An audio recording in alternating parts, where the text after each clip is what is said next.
তোমাদের কয়েকজনের অনুরোধ রেখে আজকে আমরা বাংলা ইংলিশ মিলিয়ে একটা ভিডিও করছি। এটা ধরে নেওয়া যাক একটা খুব ক্যাজুয়াল আলোচনা, গল্প। আমি ধরে নিচ্ছি তোমরা ওই দিকটাতে রয়েছো। আমরা খুব ক্যাজুয়াল ওয়েতে একটা খুব কঠিন কবিতার ইনিশিয়াল রেসপন্সগুলোকে নিয়ে আলোচনা করি। টি.এস. এলিয়টের love song of J. Alfred Prufrock দেখলে অনেক স্টুডেন্টরা খুব ঘাবড়ে যায়, তারা খুব ভয় পেয়ে যায়। তাদের মনে হয় যে এক্ষুনি ডিকশনারি লাগবে, প্রচুর অ্যালিউশনস নিয়ে কাজ করতে হবে, ফ্রেঞ্চ সিম্বলিস্টদের সম্পর্কে জানতে হবে, আরো অনেক অনেক কাজ। কিন্তু সেটা করতে গিয়ে কোথাও হয়তো কবিতাটা মরে যায়। টি.এস. এলিয়টের কবিতার যে থিওরি থেকে থাকুক না কেন, তার অ্যাপ্রোচ যাই হোক না কেন, আলটিমেটলি কিন্তু কবিতা লেখা হয় পাঠকের জন্য, ইংলিশ অনার্স বা মাস্টার্সের স্টুডেন্টসদের জন্য নয়। একজন কবি বেঁচে থাকেন সাধারণ পাঠকের ওপর নির্ভর করে।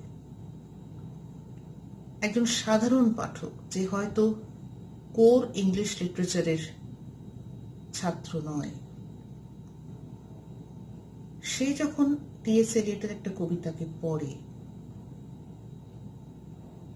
তখন সে কিভাবে রিয়াক্ট করে, তার নিজের যে জীবন তার সঙ্গে সে কতটাকে সেটাকে মেলাতে পারে। দেখা যাক আজকে পড়ি খানিকটা।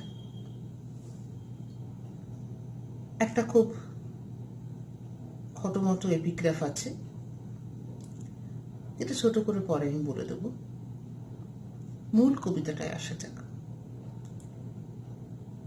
Let us go then, you and I, when the evening is spread out against the sky, like a patient etherized upon a table. Let us go through certain half-deserted streets, the muttering retreats of restless nights, in one-night cheap hotels and sawdust restaurants with oyster shells. Streets that follow like a tedious argument of insidious intent, to lead you to an overwhelming question. Oh, do not ask. What is it? Let us go and make our visit. In the room the women come and go, talking of Michelangelo. The yellow fog that rubs its back upon the window panes, the yellow smoke that rubs its muzzle on the window panes, licked its tongue into the corners of the evening, lingered upon the pools that stand in drains.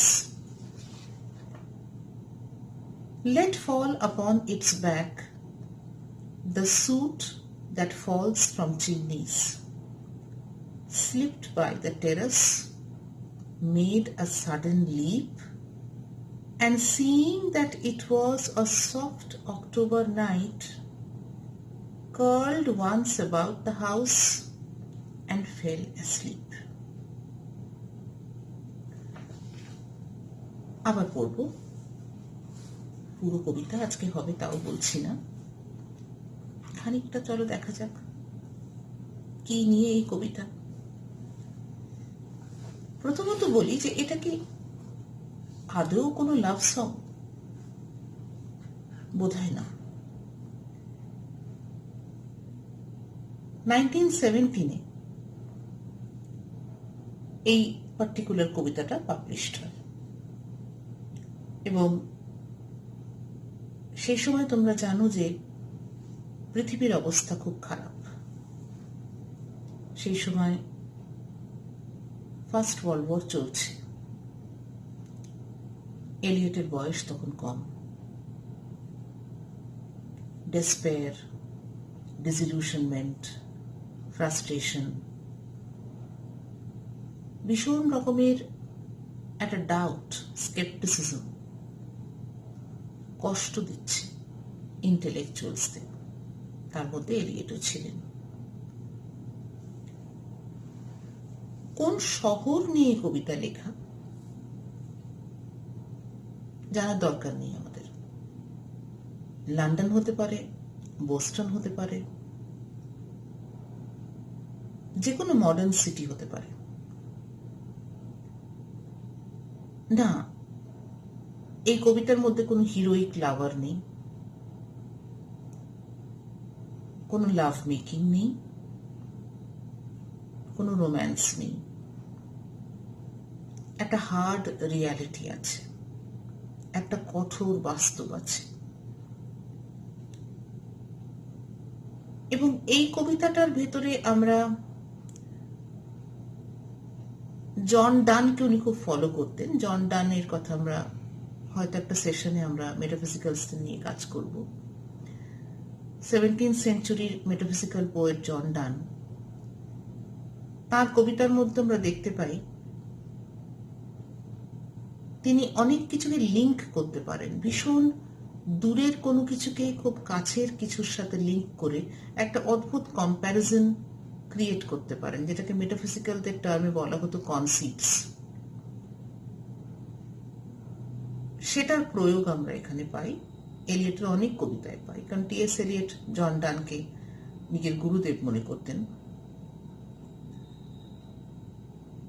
একটি চরিত্র যাকে আমরা প্রুফক হিসেবে পাচ্ছি এখানে, সে confessional মোডে আমাদের সঙ্গে কথা বলছে। সে হয়তো আমাদের সঙ্গে কথা বলছে না, নিজের সঙ্গে কথা বলছে। এটাকে আমরা বলি ইন্টিরিয়ার মনোলগ। আমরা সারা পৃথিবীর সঙ্গে অভিনয় করতে পারি, কিন্তু আমরা খুব কম জনই নিজের সঙ্গে অভিনয় করতে পারি। নিজের কাছে কোথাও আমরা কিন্তু ধরা পড়ে যাই। আমাদের দুর্বলতা, আমাদের যন্ত্রণা, সেগুলো কিন্তু আমরা অকপটে নিজের কাছে স্বীকার করে নিই।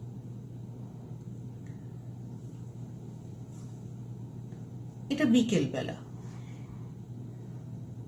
আর বিকেলটাকে অদ্ভুতভাবে এখানে বর্ণনা করা হয়েছে।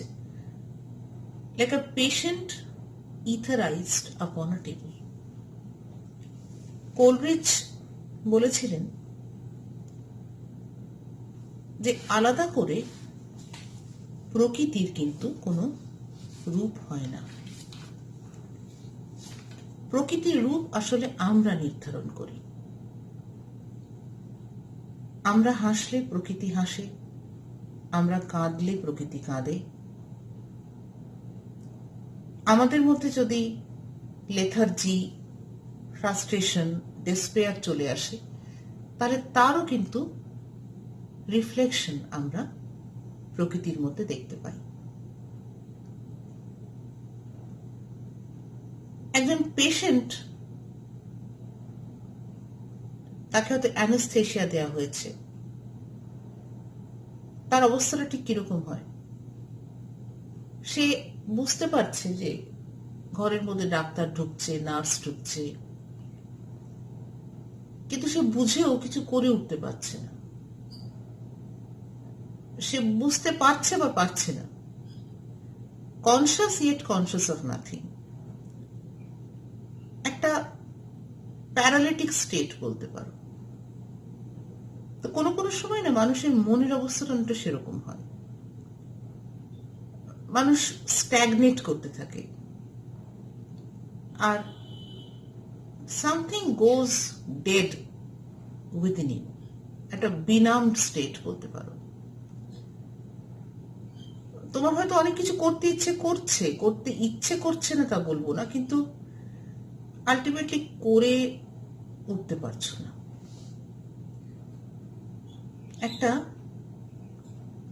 ইনোই কাজ করছে, একটা ইনার্শিয়া তোমাকে আটকে দিচ্ছে, এবং তখন ওই ইন্টেলেকচুয়াল যে ডিসেকশন ওটা হতেই থাকে। তুমি নিজেকে নানা রকম ভাবে জাস্টিফাই করার চেষ্টা করো, কেন করছো না, এবং সেই জাস্টিফাইটা করতে গিয়ে তুমি নিজের ওই প্যারালিসিসটাকে আরো বাড়িয়ে তোলো। কবিতার শুরুতে দান্তের ইনফার্নো থেকে কয়েকটি লাইন নেওয়া হয়েছে। দান্তে হেলে গিয়েছিলেন বেড়াতে, দান্তে বলি হয়তো পেরেছিলেন, আমরা গেলে তো ফিরবো না, তিনি ফিরেছিলেন। তো দান্তে যখন হেলে যান তখন একটি চরিত্রের সঙ্গে তার দেখা হয়। সেই চরিত্রটির নাম হচ্ছে গিডো। তো গিডো বলে যে আমি তোমাকে আমার অতীত সম্পর্কে সব বলবো। আমি সারা পৃথিবীর কাছে মিথ্যে কথা বলেছি, কেউ জানে না সত্যিটা কি। But just because you're a lost soul and I know you'll never return to earth to really tell people, আমি নির্দ্বিধায় তোমাকে সব বলবো। তাহলে এপিগ্রাফের ভেতরেও কিন্তু একটা সাজেশন রয়েছে, একটা কনফেশনের, যেখানে লুকিয়ে থাকা কোনো সত্য প্রকাশিত হচ্ছে বা হতে চলেছে। প্রুফক এই কবিতার মধ্যে দিয়ে তার ভেতরে যা কিছু লুকিয়ে রয়েছে বা যা কিছু সে লুকিয়ে রেখেছে সেটাকে সে প্রকাশ করতে চলেছে। প্রুফক একেবারেই হিরোইক কোনো ক্যারেক্টার নয়, মধ্যবয়সী একজন মানুষ, তার আজ অব্দি প্রেম করে ওঠা হয়নি, আজ অব্দি কোনো মহিলাকে সে প্রপোজ করতে পারেনি। সারা জীবন তার ভেতরে শুধু এসে গেছে হেজিটেশন, ইনডিসিশন, এবং ওই যে হয় না যে আমরা কনস্ট্যান্টলি কনসিকুয়েন্সের কথা ভাবি, অতিরিক্ত কশাস হয়ে যাই, অতিরিক্ত আমরা চুলচেরা বিচার করতে থাকি যে এটা করলে কি হতে পারে, ওটা করলে কি হতে পারে, এবং সেটা করতে করতে কোনো কিছু আর করে ওঠা হয় না। প্রুফকের অবস্থা ঠিক তাই। মাথায় টাক পড়তে শুরু করেছে, পা গুলো সরু সরু হয়ে গেছে, গলায় খাঁজ। এখনো সে খুব সাজগোজ করার চেষ্টা করে, কলারটাকে একটু উঁচু করে পরে, চুলটাকে নানাভাবে এদিক সেদিক করে টাকটাকে ঢাকার চেষ্টা করে, কিন্তু ট্রাউজার্সের পা গুলোকে গুটিয়ে নাপতে গিয়ে তার মনে হয় সিঁড়ি দিয়ে পা গুলো বড় সরু সরু লাগছে। বারে বারে তার মনে হয় যে লোকে আমার দিকে বোধহয় একটু মকারের দৃষ্টি দিয়ে তাকাচ্ছে। তার কনফিডেন্স লেভেল এখন খুব লো। প্রুফক সত্যি সত্যি কোথাও যাচ্ছে কিনা আমরা কিন্তু জানি না। প্রুফক বড্ড বেশি কল্পনা প্রবণ, সে সারাক্ষণ খালি চিন্তা করতে থাকে। এটা বিকেল বেলা, শীতের বিকেল ধরে নিলাম, আর প্রুফক এখানে কথা বলছে, এবং কথা বলতে গিয়ে সে কিন্তু ইউ বলে কাউকে সম্বোধন করছে। তো সেখানে আমরা ধরে নিলাম যে ইউ অ্যান্ড আই, এই যে একটা কনভারসেশন এখানে শুরু করা হচ্ছে খুব কলোকুয়াল মোডে, একদম কবিতার শুরুতে আমরা ধরে নিলাম যে ইউ অ্যান্ড আইটা এখানে প্রুফক নিজেই, তার নিজের দুটো সত্তা। মানুষ যখন অতিরিক্ত একাকিত্বে ভোগে, অনেক মানুষের মধ্যে থেকেও সে যখন খুব একাকিত্বে ভোগে, যেটা খুব ভয়ঙ্কর, তখন সে নিজের সঙ্গে কথা বলে। এখানেও ঠিক তাই হচ্ছে। চলো আমরা যাই আজ। Let us go then you and I.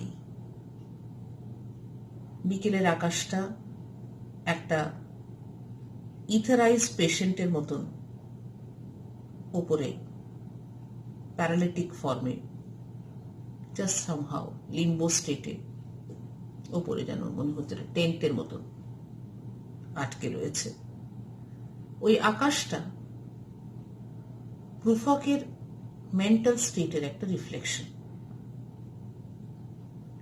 রাস্তাগুলো ফাঁকা ফাঁকা, পাশে ছোটখাটো পাবস যেখানে লোকের কচর মচর কথার আওয়াজ শোনা যাচ্ছে, কিছু চিপ হোটেল, কিছু রেস্টুরেন্টস, বৃষ্টি খুব বেশি হয় স্যাঁতস্যাঁতে, সডাস্টে ভরা রেস্টুরেন্টসের মেঝেগুলো, অয়েস্টার শেলসে ভরা, মানুষ খাওয়া দাওয়া করেছে এবং যেখানে সেখানে ছড়িয়ে রেখেছে তাদের রিজেক্টেড অয়েস্টার শেলস। এবং রাস্তাগুলোকে অদ্ভুতভাবে বর্ণনা করা হয়েছে। রাস্তাগুলো কোথা থেকে শুরু হয় এবং কোথায় শেষ হয় কেউ জানে না। একটা মানুষের তর্ক বিতর্ক ঠিক যেরকম হয় না, কোনো কোনো সময় দেখা যায় একটা আর্গুমেন্ট শুরু হলো, একটা একঘেয়ে বোরিং, একটা ঘ্যান ঘ্যানে আর্গুমেন্ট, একটা লেবোরিয়াস আর্গুমেন্ট, সেটা চলতেই থাকে চলতেই থাকে চলতেই থাকে চলতেই থাকে, একে বেঁকে জিলিপির প্যাঁচের মতন চলতেই থাকে। তো রাস্তাগুলোও ঠিক সেই রকম। তো সেরকম একটা রাস্তা ধরে চলো তুমি আর আমি যাই। ধরে নিচ্ছি প্রভাব হয়তো অ্যাটল কোথাও যায়নি, যে রেস্টুরেন্টটাতে সে যাওয়ার চেষ্টা করছে হয়তো সেই রেস্টুরেন্টটাতেই সে বসে বসে পুরোটা ইমাজিন করছে।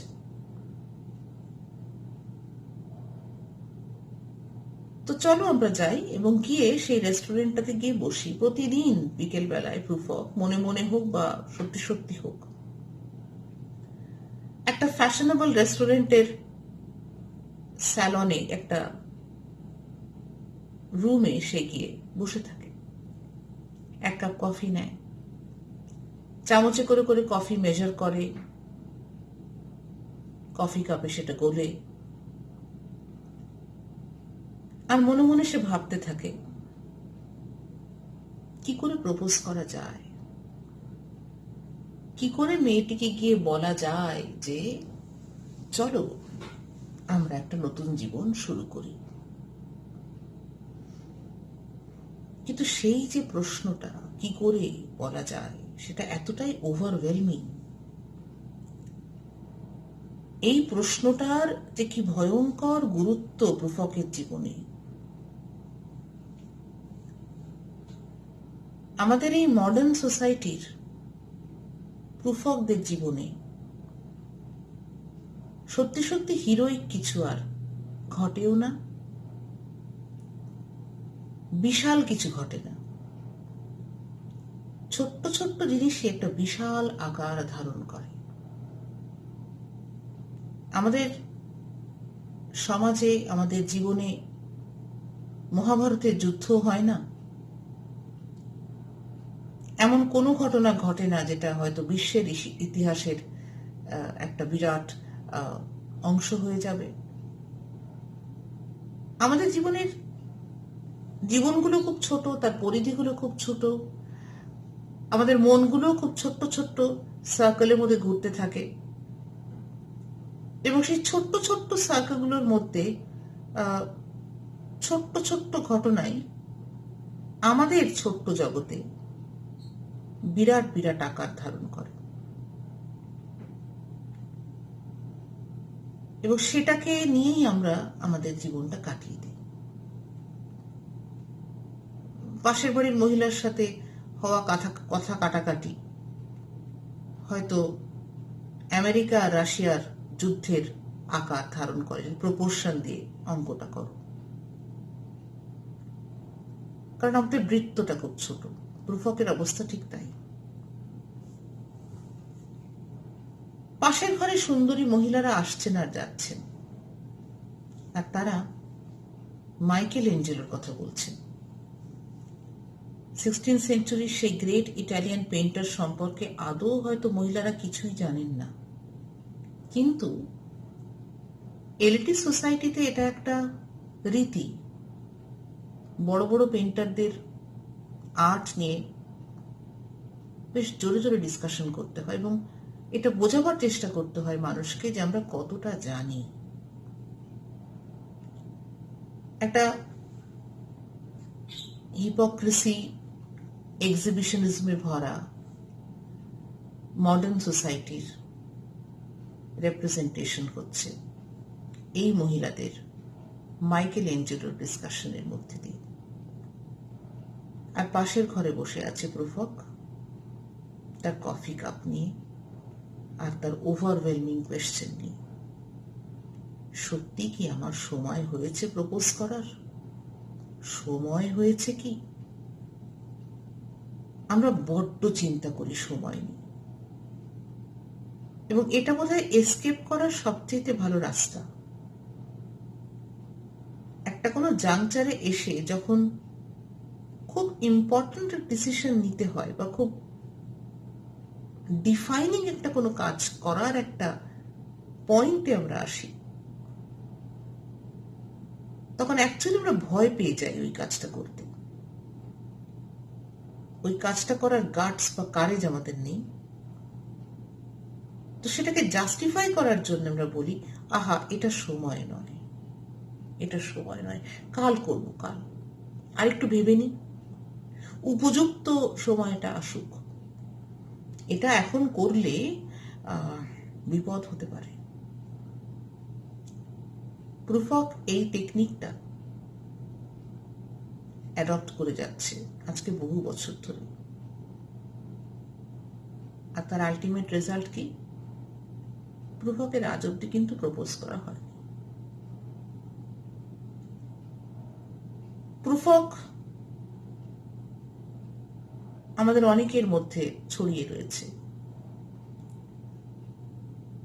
প্রুফক মডার্ন ম্যানের একটা এমব্লেমেটিক রিপ্রেজেন্টেশন,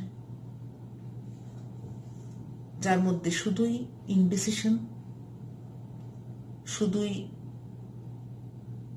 এক্সিবিশনিজম, শুধুই হেজিটেশন, প্যারাডক্সেস, কন্ট্রাডিকশনস, আর শুধুই ইন্টেলেকচুয়াল ডিসেকশন এবং তার থেকে আসা প্যারালিসিস। আমরা জানি যে হ্যামলেট ঠিক এরকমই একটা চরিত্র শেক্সপিয়ারের নাটকের, যে হ্যামলেট। হ্যামলেট সারা জীবন শুধু ভেবে গেলেন, অ্যানালাইজ করে গেলেন ক্লডিয়াস সত্যি সত্যি তার বাবাকে মেরেছিল কি না, সেটা ডিসাইড করতে করতে ক্লডিয়াস তাকে মেরে দিল। কাজে যদি হ্যামলেটের ট্র্যাজিক ফ্ল কি কেউ জিজ্ঞেস করে, আনডাউটেডলি সেটা হচ্ছে excessive thought and too less action. Thoughts never translated into action.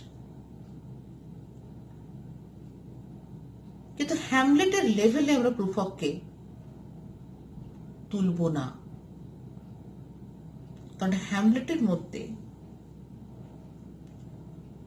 যে ট্র্যাজিক গ্র্যান্ডিয়ারটা আছে, হ্যামলেটের মধ্যে যে হিরোইজমটা আছে, যে স্প্লেন্ডারটা আছে, যে কারেজটা আছে, যে ডেয়ারিংটা আছে, সেটা প্রুফকের মধ্যে নেই। হ্যামলেটের ইস্যুসগুলো অনেক বড়। It has to do with the fate of a kingdom. Hamlet একজন প্রিন্স। সে একেবারে তার ব্যক্তিগত বিষয় নিয়ে চিন্তিত নয়। এখানে পরিধি অনেক ছোট, অনেক ক্ষুদ্র। একটা ভীষণ সাধারণ পাশের গলিতে থাকা অতীব সাধারণ একজন মানুষকে নিয়ে এই কবিতা। কোনো হিরোকে নিয়ে নয়, কোনো কিংকে নিয়ে নয়, কোনো প্রিন্সকে নিয়ে নয়। এবং ঠিক সেই সময় কুয়াশার কথা হচ্ছে, হলুদ রঙের কুয়াশা। হলুদ মানে একটা জন্ডিস বা একটা সিকনেস বা একটা ডিকে, তার একটা একটা অবলিক রেফারেন্স চলেই আসে। তো এই কুয়াশাটা কিরকম যেন ঘুরপাক খাচ্ছে, কখনো জানলার পাশ দিয়ে গিয়ে একটা বেড়ালের মতন ওটা লাফ দিয়ে গুটিয়ে শুটিয়ে, কখনো কোথাও গিয়ে ফগটা হয়তো এক জায়গায় কনসেন্ট্রেট করছে, আবার সেটা উঠে একটু এদিক সেদিক ঘুরে। তো এই যে কুয়াশা, ফগ, এটা আবার হচ্ছে something that is hazy, something that is undefined, something that is confusing, perplexing, lacking in clarity. কুয়াশা মানে হচ্ছে স্পষ্টতাকে নষ্ট করে। মডার্ন ম্যানের একটা খুব বড় সমস্যা হচ্ছে কোনো কিছু তার কাছে স্পষ্ট নয়। তার বর্তমান নয়, তার ভবিষ্যৎ নয়। সে নিজেকে ভালো করে চেনে না। তার কি করা উচিত তাও সে স্পষ্ট করে বোঝে না। এবং সবসময় একটা ধোঁয়াশার মধ্যে। এবং তার থেকে কি হচ্ছে, সে নিজেও নিজের কাছ থেকে কিন্তু এলিয়েনেটেড হয়ে যাচ্ছে। কারোর সঙ্গে সে প্রপারলি কমিউনিকেট করতে পারে না। সম্পর্কগুলো খুব ধোঁয়াটে। ওই যে বলছিলাম, কন্ট্রাডিকশন, প্যারাডক্সেস, ইনডিসিশনস, হেজিটেশনস। তার সঙ্গে দেখো এই ফগ ইমেজটা কিন্তু সুন্দর ম্যাচ করে যাচ্ছে।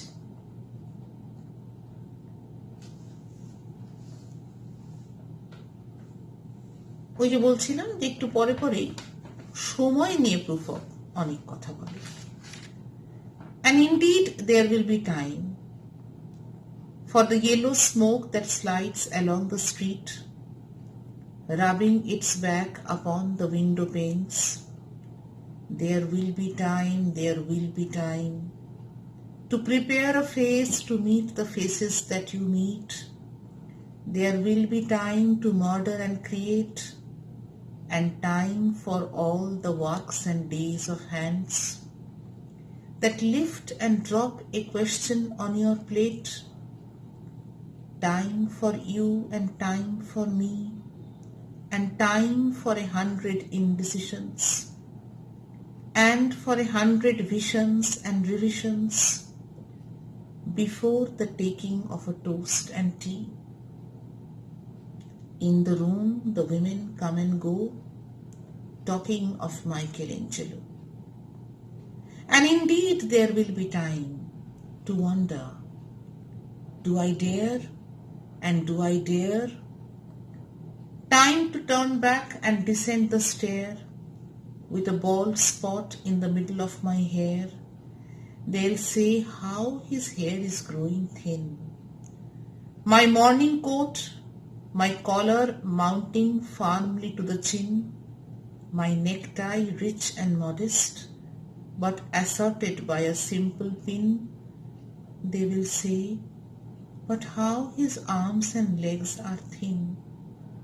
Do I dare disturb the universe? In a minute there is time for decisions and revisions, which a minute will reverse. সময় নিয়ে সত্যি প্রুফক ভীষণ চিন্তিত। সমস্ত কিছুর একটা সময় আছে। এখানে কিন্তু বেশ কিছু অ্যালিউশনস আছে যেগুলোতে আমি আবারও আজকে যাব না, কারণ আজকের আমাদের অ্যাপ্রোচটাই খুব ইউনিক। আমরা অগন্তি লিঙ্কস এখানে খুঁজে বার করব না। আমরা প্রুফককে নিয়ে গল্প করতে বসেছি আজ। প্রুফকের কোনো তাড়া নেই জানো। প্রুফক আজকে ঠিক করে এসেছিল অবশ্য যে হয়তো প্রশ্নটা সে করেই ফেলবে মহিলাকে, তুমি কি আমাকে ভালোবাসো, তুমি কি আমাকে বিবাহ করতে চাও। কিন্তু কফির কাপে চামচ ঘোরাতে ঘোরাতে প্রুফক এটাই ডিসাইড করলো, কোনো কিছুতেই তাড়াহুড়োটা ভালো নয়। পোস্টপোনমেন্টের মধ্যে একটা অদ্ভুত কমফর্ট আছে, ধীরে সুস্থে করাই ভালো। মার্ডার করার আগেও ভাবতে হয়, ক্রিয়েট করার আগেও ভাবতে হয়।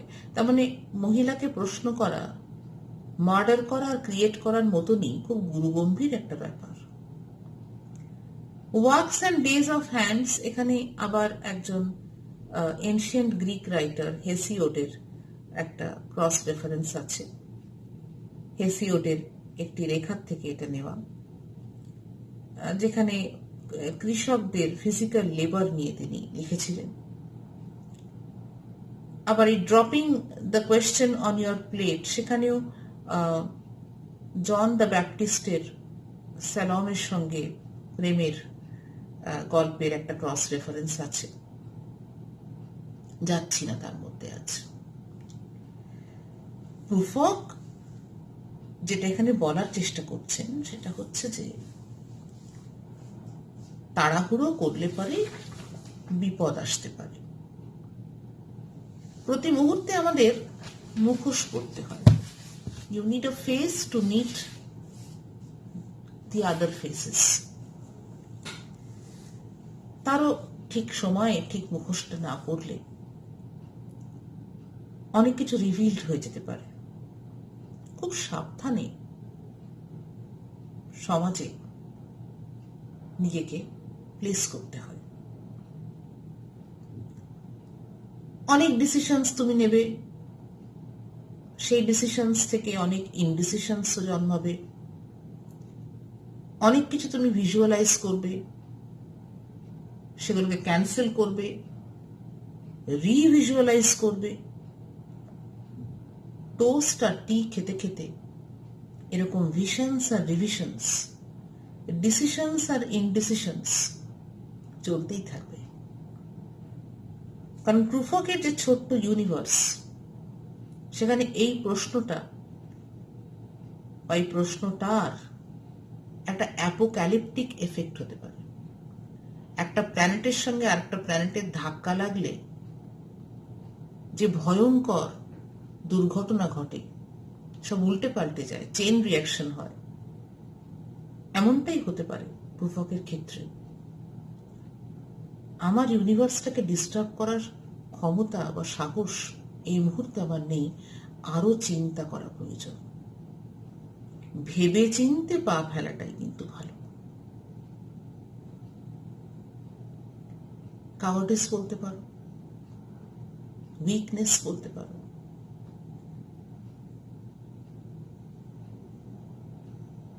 যখন সিঁড়ি দিয়ে আমি নেমে যাই, প্রতিদিনই এখানে আসি, চায়ের কফি নিয়ে বসে থাকি, সুন্দরী মহিলাদের দেখি, তারা আসেন যান মাইকেল অ্যাঞ্জেলোর কথা বলতে বলতে। তারপর এক সময় আমি উঠে পড়ি এবং আমি I turn back and I descend down the stairs. কনফিডেন্সের যখন মানুষের খুব অভাব থাকে, তখন প্রত্যেকটা মুহূর্তে মনে হয় যে আমাকে নিয়ে কেউ ডিসকাশন করছে, একটা সিজোফ্রেনিক পেশেন্টের মতো। এটা একটা সাংঘাতিক রকমের সাইকোলজিক্যাল প্রবলেম। নিশ্চয়ই বলছে আমার হাত পা গুলো কি সরু সরু হয়ে গেছে, নিশ্চয়ই আমার টাক মাথা নিয়ে ওরা কমেন্ট করছে। এবং আর একটা জিনিস লক্ষ্য করে দেখো, প্রুফক তার ড্রেস নিয়ে অতিরিক্ত কনসার্ন, এটাও একটা কনফিডেন্সের অভাবের চিহ্ন, যেখানে এক্সটার্নালস গুলো অতিরিক্ত ম্যাটার করে। আমার টাই, আমার আমার পিন যেটা দিয়ে আমি আমার নেক টাইটাকে ফ্যাশন করেছি, আমার শার্টের প্রিন্ট, ভেতরটা যদি সাবস্টেন্সের অভাব মানুষের থাকে তখন এই এক্সটার্নালস গুলো অতিরিক্ত ইম্পর্টেন্ট হয়ে ওঠে। এবং বারে বারে ওই আয়নার সামনে গিয়ে দাঁড়ানো, নিজেকে বারে বারে জরিপ করা এবং বারে বারে এটা ভাবা যে কি ইম্প্যাক্ট হবে আমার সিঁড়ি দিয়ে নামার, রাস্তা দিয়ে হাঁটার, লোকে কি বলতে পারে, এবং সেটা ভেবেই হয়তো 20 বার পোশাক পরিবর্তন হয়। মডার্ন সোসাইটির এই সমস্যাটার থেকে প্রুফকও কিন্তু নিজেকে বাঁচাতে পারেনি। তার অনেকটা সময় যায় তার শার্ট, তার ট্রাউজার্স, তার নেকটাই, তার কলার, এইসব নিয়ে চিন্তা করে এবং ফিজিক্যাল অ্যাপিয়ারেন্স নিয়ে চিন্তা করে। তার হাত পা কত সরু সরু হয়ে গেছে, বা তার গলায় কটা খাঁজ, বা তার চুল কতটা উঠে গেছে। সত্যি কি এগুলো ম্যাটার করে? জানি না। একটা মানুষের যে ব্যক্তিত্ব, তার যে পার্সোনালিটি, সেটা এতটাই ওভারপাওয়ারিং হতে পারে। আমার মনে হয় না যে ফিজিক্যাল অ্যাপিয়ারেন্সটা আলটিমেটলি প্রাধান্য পায়। শেষ অবধি কিন্তু এই ভেতরের যে সৌন্দর্য, ভেতরের যে স্টেবিলিটি, ভেতরের যে আলো, ভেতরের যে কনফিডেন্স, ওটাই একটা মানুষকে প্রজেক্ট করে অ্যাজ অ্যান ইন্ডিভিজুয়াল। কিন্তু ভেতরে কিছু না থাকলে তখন হেল্পলেসলি মানুষ বোধহয় ওই বাইরেটাকে নিয়ে বাঁচার চেষ্টা করে, যেটা প্রুফকও করছে। For I have known them already. For I have known them all already. Known them all. Have known the evenings, mornings, afternoons. I've measured out my cup with coffee spoons. I know the voices dying with a dying fall beneath the music from a farther room. So how should I presume? And have I known the eyes already, known them all, the eyes that fix you in a formulated phrase, and when I am formulated sprawling on a pin, when I am pinned and wriggling on the wall, then how should I begin to spit out all the butt ends of my days and ways, and how should I presume? And I have known the arms already, known them all, arms that are braceleted and white and bare. But in the lamplight, downed with the light brown hair, is it perfume from a dress that makes me so digress? Arms that lie along a table or wrap about a shawl? And should I then presume? And how should I begin? সত্যি কি প্রুফক ওদের চেনে? প্রুফক বলছে, আমি ওদের সবাইকে চিনি, আমি এই সমাজের এই পার্টিকুলার এই এলিটিস্ট মহিলাদের এই স্যালনে যারা আসে যায়, আমি চিনি, ওদের চিনি। আমি এই বিকেলগুলো জানি, এই সকালগুলো জানি, এই আফটারনুনগুলো জানি। মানে কি? আমার জীবনে তো কোনো পরিবর্তন নেই। আমার জীবন তো একটাই বৃত্তের মধ্যে গোল গোল গোল গোল ঘুরে যাচ্ছে। কালকের সকাল আর আজকের সকাল, কালকের দুপুর আর আজকের দুপুর, কালকের বিকেল আর আজকের বিকেলের মধ্যে কোনো পার্থক্যই তো খুঁজে পাই না। এরা আমার ভীষণ চেনা, এদের সঙ্গে আমার রোজ দেখা হয়। তারপর একটা ছোট্ট প্রশ্ন আসছে, and have I known the eyes already? রোজ দেখা হলেই কি চেনা হয়? যে দিনগুলোর সাথে আমাদের সময় কাটে, সেই দিনগুলোকেই কি আমরা ভালো করে চিনি? নিজের জীবনটাকে চিনি, জানি, বুঝি, নিজেকে বুঝি, চিনি? আই নো ইউ, ওই কথাটা খুব ভারী কথা, কিন্তু তোমার মুখটা মনে আছে, বা তোমাকে দেখতে কেমন মনে আছে, বা তোমাকে দেখলে তুমি বলতে পারবো তুমি কোথায় থাকো, তোমার নাম কি, সেটা কিন্তু কাউকে জানা নয়। Knowing is a very very tough thing. ভেতর থেকে কাউকে চেনা, জানা, বোঝা খুব কঠিন, ভীষণ কঠিন। যদি প্রুফক সত্যি সত্যি তার জীবনকে জানতো, তাহলে সেই সকাল, বিকেল এবং দুপুরগুলোকে সে অন্য চোখে দেখত, এবং সে বুঝতে পারত যে কোথায় হিসেবটার গন্ডগোল হয়ে যাচ্ছে। এই যে বেঁচে থাকা, প্রতিদিন এসে কফি স্পুন দিয়ে দিয়ে নিজের জীবনটাকে মেজার করে করে ওই কাপটার মধ্যে ফেলে জীবনটাকে রোজ গুলে ফেলা, এই যে সকালের পরে দুপুর, দুপুরের পরে বিকেল, আবার সকাল, আবার দুপুর, আবার বিকেলের আসতে থাকা, যেতে থাকা, এবং সেই সকাল, বিকেল, দুপুরগুলোকে সামহাও কাটানোটাকে জীবন বলা, বা জীবনের ডেফিনিশনটাকে এইভাবে ফর্মুলেট করা ইটসেলফ প্রমাণ করে যে প্রুফক এদের ভেতর থেকে চেনে না, জানে না, মেকানিক্যালি একটা হ্যাবিটের মতন সে জীবনটা কাটাচ্ছে। কারণ যদি ভেতর থেকে তার একটা রিয়েলাইজেশন হতো, তাহলে সে হয়তো নিজেকে পাল্টাতো, বা সকাল, বিকেল, দুপুরগুলোকেও পাল্টানোর চেষ্টা করত। সকাল, বিকেল, দুপুরগুলো কিন্তু প্রত্যেকের কাছে আলাদা আলাদা রূপে, রঙে আসে। ওই যে বললাম, ওই বিকেলটার মতনই, যেটা পেশেন্ট ইথারাইজড অন আ টেবিলের মতন পড়ে আছে, ওটা প্রুফকের কাছে ওই বিকেল ওইভাবে এসেছে, তোমার কাছে নাও আসতে পারে।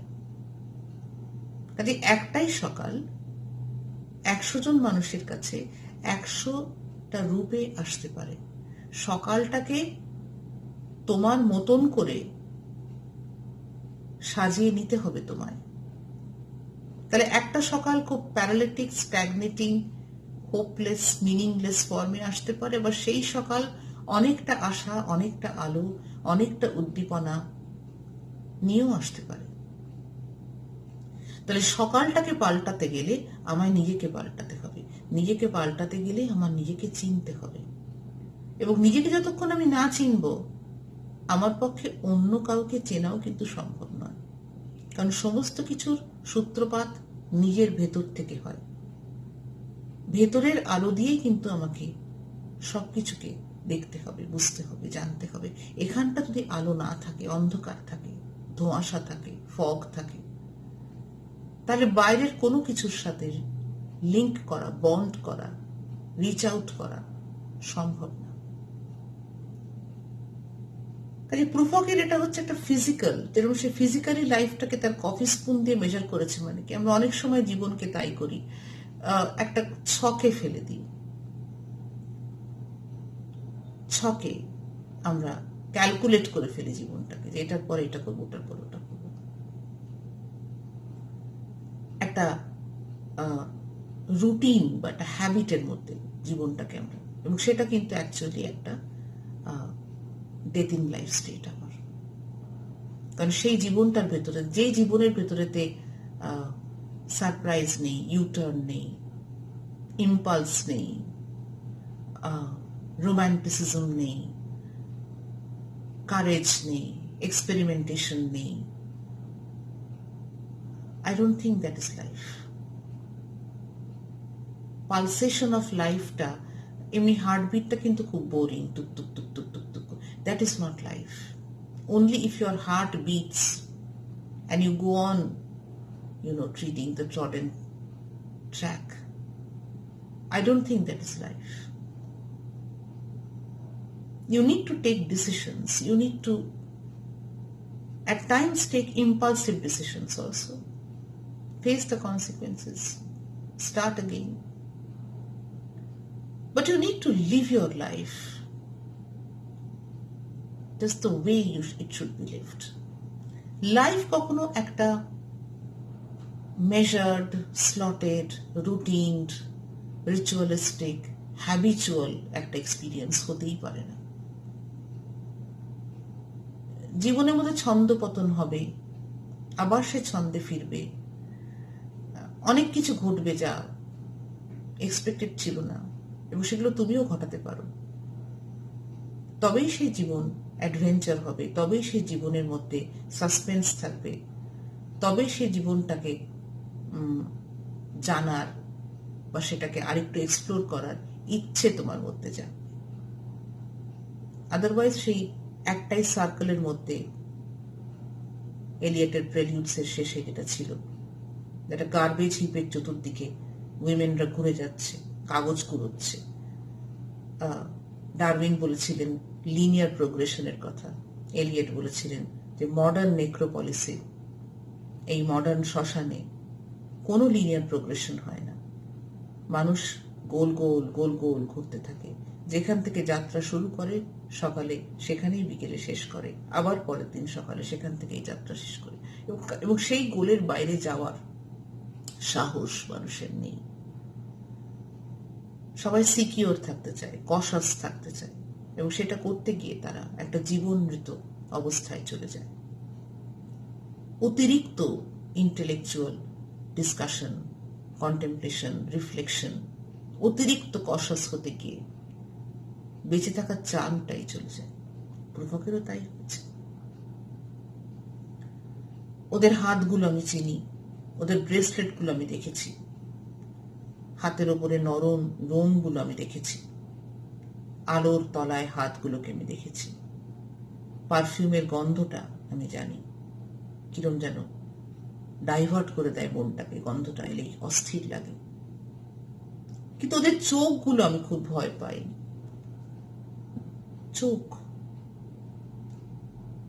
চোখ মানুষকে ভীষণভাবে পিন ডাউন করতে পারে।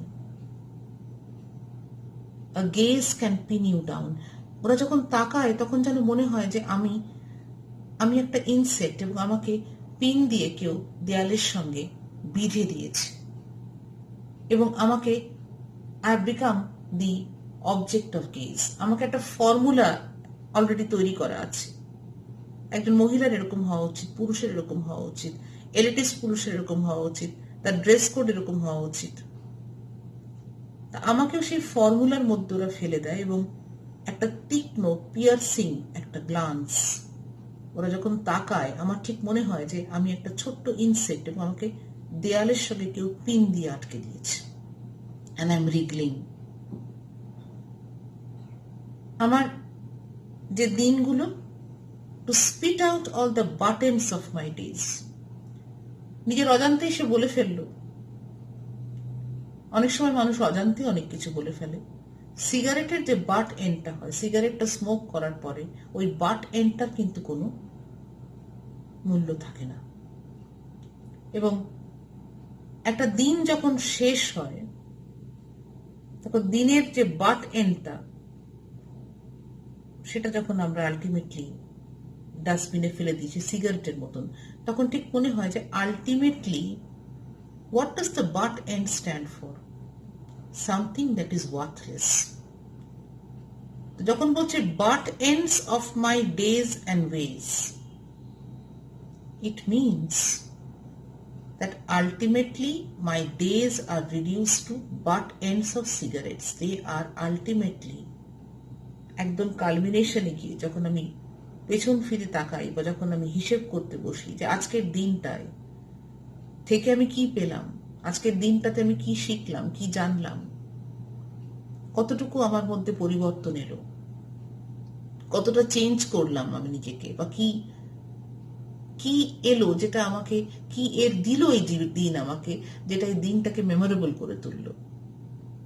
দেখা যায় যে আমার ঝোলায় একটা খুব বড় শূন্য, কারণ আমার কাছে রয়েছে একটা but end of a cigarette equal to the net result of that day that was lived by me. তো সেই দিনটার থেকে আমি কিন্তু কিছু পেলাম না, বা দিনটাকে আমি ইউটিলাইজ করতে পারলাম না, মনে রাখার মতন কিছু ঘটলো না, দিনটাকে আমি ডাস্টবিনে ফেলে দিলাম।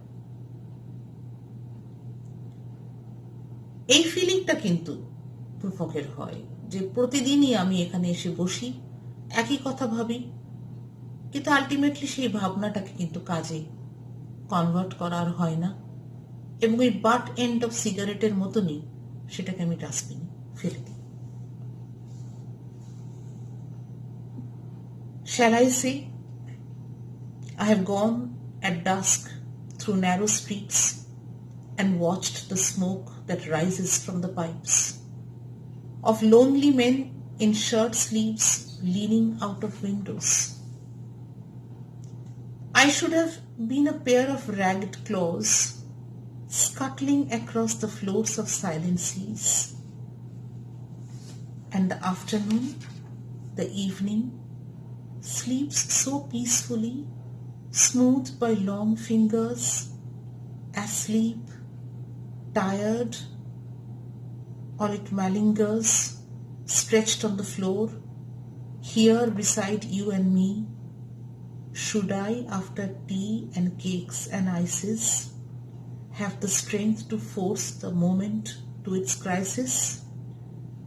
But though I have wept and fasted, wept and prayed, though I have seen my head grown slightly bald, brought in upon a platter, I am no prophet, and here's no great matter.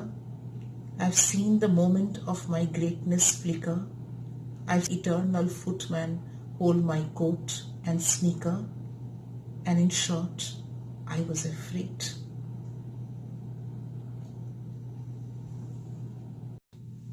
Propose করার তো খুব সহজ কথা নয়, কি করে শুরু করব সেটাও একটা খুব বড় ব্যাপার। আমি কি তাকে বলবো যে সরু রাস্তা দিয়ে বিকেল বেলায় একা একা আমি হেঁটে বেরিয়েছি, অনেক ধোঁয়ার মধ্যে দিয়ে ভীষণ একা একা কিছু মানুষকে দেখেছি, লোনলি কিছু মানুষকে দেখেছি জানলা দিয়ে মুখ বাড়াতে। এই একাকিত্বের শিকার মানুষগুলোর কথা বলে আমি কি তার সিম্প্যাথি আদায় করার চেষ্টা করব আমার আনম্যারিড স্টেটটার দিকে তার নজর ঘুরিয়ে? মাঝে মাঝে না ভীষণ ভয় করে, ভীষণ ইচ্ছে হয় যে আমি একটা সি অ্যানিমাল হয়ে যাই, ওই ক্র্যাবের মতন ছুট্টে সি ফ্লোরের ওপর দিয়ে যে পালিয়ে যেতে পারে। একদম ইচ্ছে করে কোথাও গিয়ে লুকিয়ে পড়ি, এত কিছু আলোচনা করার বা তার সামনে প্রস্তাব আনার জন্য যে সাহস প্রয়োজন সেটা জুটিয়ে উঠতে পারি না কিছুতেই। এই দুপুর এই বিকেল কি নিশ্চিন্তে ঘুমোচ্ছে, যেন মনে হচ্ছে কেউ লম্বা লম্বা আঙুল দিয়ে সুরসুরি দিচ্ছে তাদের গায়ে এবং তারা ঘুমোচ্ছে। হিংসে হয় ওদের দেখে। কোনো কোনো সময় মনে হয় অসুস্থতার নাটক করছে এই দুপুর আর বিকেলগুলো। লম্বা হয়ে যেরকম মানুষ পড়ে থাকে মাটির ওপরে কাজ অ্যাভয়েড করার জন্য, সেরকম করতে পারলেও কোথায় বেশ হতো। প্রপোজাল করার আগে কি একটু চা কেক এগুলো একটু খেয়ে টেয়ে নেব, তাহলে হয়তো সাহস পাবো, মনের জোর পাবো এই ক্রাইসিসটা ফেস করার মতন। কত কেঁদেছি, না খেয়ে থেকেছি, প্রার্থনা করেছি, আস্তে আস্তে মাথায় টাক পড়েছে। জন দ্য ব্যাপটিস্টকে বিহেড করা হয়েছিল, কিং হেরড করেছিলেন। মাঝে মাঝে আমার মনে হয় যে আমার মাথাটাও ওই টাক মাথাটা প্লেটে করে কেউ নিয়ে আসছে। তারপরেই আমি নিজেকে বলেছি আমি তো জন দ্য ব্যাপটিস্ট নই, আমার ব্যাপারটা তো খুবই ট্রিভিয়াল। কোনো কোনো সময় মৃত্যুকে, ইটার্নাল ফুটম্যানকে দেখেছি আমার কোট ধরে দাঁড়িয়ে থাকতে। সব মিলিয়ে একটা কথাই বলি, আমি খুব ভয় পেয়েছি, শেষ মুহূর্তে ভয় পেয়েছি। আজকেই অবধি থাক, সেশন খুব বড় হয়ে যাচ্ছে। যদি ভালো লাগে জানিও, সেক্ষেত্রে আমরা এর পরের অংশটা নিয়ে ডিসকাস করবো ঠিক এইভাবে, এবং তারপরে হয়তো এলিয়েটের আরো একটি কবিতা আমরা ডিসকাস করতেই পারি, যেমন the প্রেলিউডস। Your feedback matters a lot. I'm trying to make various kinds of videos, and I just would like to get your feedback, whether you're liking them, disliking them, whether you'd like me to continue this way or you'd want me to do something else. Do let me know. ভালো থেকো সবাই, আবার খুব তাড়াতাড়ি দেখা হচ্ছে। Thank you.